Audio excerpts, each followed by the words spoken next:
Assalamualaikum warahmatullahi wabarakatuh. Salam sejahtera untuk kita semua. Jadi seperti yang telah kita baca bersama di surat edaran yang dikirimkan oleh kampus bahwa untuk pekan ini kita memulai perkuliahan jarak jauh. Ya. Jadi mau nggak mau ya masing-masing akan belajar dari rumah ya, termasuk saya juga akan mengajar dari rumah. Dan ya mudah-mudahan kualitasnya bisa sama lah seperti di kelas. Jadi saya berusaha membuat uh, lingkungannya mirip seperti di kelas ya. Saya mencoba merekam ya cara mengajar saya di kelas ya. Uh, Nanti kalian bisa melihatnya. Tentu saja memang di kelas lebih baik karena kita bisa berinteraksi. Saya bisa menjelaskan, bisa memberikan latihan dan kita bisa tanya jawab. Tapi dengan online ini maka kalian akan menyaksikan video saya ini ya. Kemudian uh, ya mungkin akan ada pause juga ya. Ketika saya mengatakan coba dikerjakan ya kalian bisa pause videonya kemudian mengerjakan ya. Tentunya tidak saya tunggu seperti di kelas ya, karena uh, supaya untuk menghemat waktu dan termasuk kuotanya ya. Uh, Sebelum kita memulai, saya sengaja membuat video ini supaya beberapa kelas bisa melihatnya. Saya pisahkan dengan kontennya, materinya. Jadi di sini kita akan melihat dulu bagaimana sih mekanisme dari uh, pembelajaran jarak jauh ini. Panduannya tentu sudah dikirim, ada panduan untuk dosen dan ada panduan untuk mahasiswa. Di sini saya coba menjelaskan, bukan menjelaskan sebenarnya, mari kita pelajari bersama bagaimana panduan dari sisi dosen, supaya nanti sinkron dengan panduan yang kalian peroleh. Oke.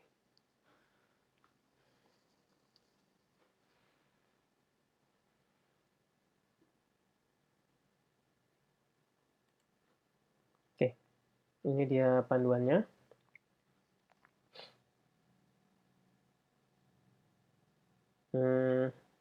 Jadi sudah ditentukan bahwa platform yang kita gunakan adalah Classroom ya, yang dimiliki oleh Google ya, dan STS punya versi education-nya. Kemudian unit IT juga sudah mengenerate kelas-kelas untuk masing-masing dosen, dan tentunya mahasiswa sudah di-invite juga. Jadi kita sudah mempunyai ruang di classroom tersebut yang di-generate oleh kampus dan kita gunakan yang itu. Kalau kita selama ini memiliki sebenarnya kita sudah mencoba menggunakan Classroom dan sudah ada, yaitu kita gunakan dulu yang sudah diberikan oleh kampus supaya tertib administrasi. Kemudian, nah di sini fitur-fitur ya mungkin kalian sudah terbiasa menggunakan Classroom ini, jadi fitur-fitur bisa kalian pahami. Kemudian di sini alur kerjanya ya, nah ini yang penting. Dosen memulai mengunggah materi, ya materinya bisa macam-macam ya. Ini karena saya sempat membuat video ya, saya kirimkan video ya, dan sebisa mungkin seperti ini.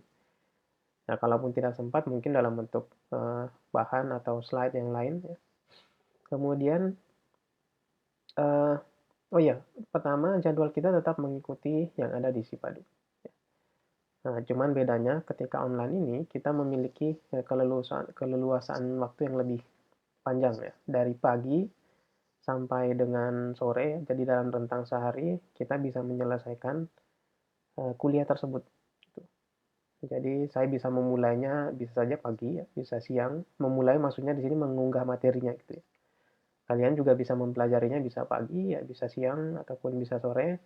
Tetapi yang setelah saya baca sampai belakang yang ditentukan kampus adalah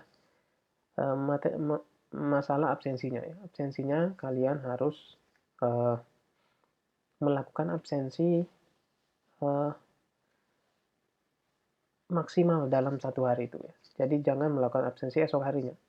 Ya, jadi sampai dengan sore pukul 17 kalau nggak salah, kalian harus melakukan absensi, dan di sini absensinya sudah dijelaskan juga oleh kampus bagaimana mekanismenya dalam bentuk penugasannya.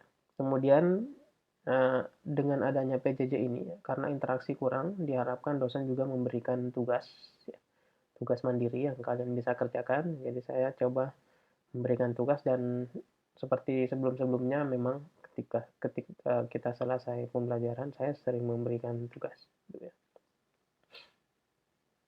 Dan nanti setelah absensi, ya, dosen perlu mengunggah file rekapitulasi absensi ke Sipadu.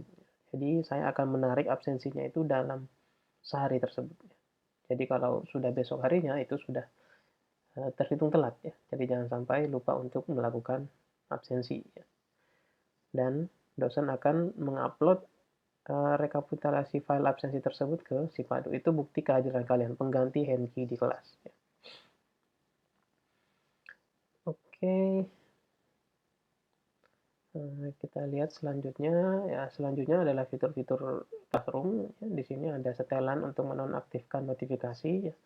Ya, seperti biasa, notifikasi itu sangat banyak ketika di Classroom, terutama untuk dosen sebenarnya. Karena ketika ada mahasiswa yang mengirimkan, terutama kalau mahasiswanya telat, itu dosennya akan menerima notifikasi. Jadi, ini untuk dosen.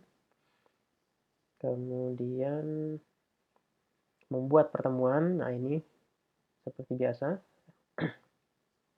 membuat topik, ya. Nah, di sini nanti saya akan membuat topik pertemuan pertama, pertemuan kedua, dan seterusnya, gitu. Dan mengunggah materinya, ya.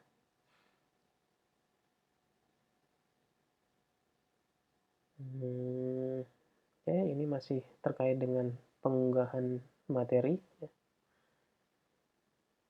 Kemudian ini adalah pemberian penugasan, ya, memberi tugas, ya, dalam bentuk assignment. Ini juga kalian sudah sering menerima tugas dari Classroom, ya. Kemudian memberikan nilai dari Classroom. Nah, ini juga memberikan nilai untuk tugas-tugas yang bisa dinilai melalui Classroom. Kemudian ini adalah grade. Absensinya mana ya? Kelewatan. Absensi yang paling penting sebenarnya absensi. Nah, ini absensi tadi ini sebenarnya, ya. Jadi absensi di sini dalam bentuk penugasan. Dosen akan memposting sebuah penugasan, di mana penugasan tersebut judulnya adalah tugas dengan judul absensi pertemuan nomor sekian. Oke. Ya, jadi tugas assignment tapi judulnya absensi. Ya. Kemudian mahasiswa diminta untuk membuktikan bahwa dia hadir, ya, tentunya mekanismenya sudah dikirim ke mahasiswa, dan dosen akan mendapatkan rekap seperti ini. Ya.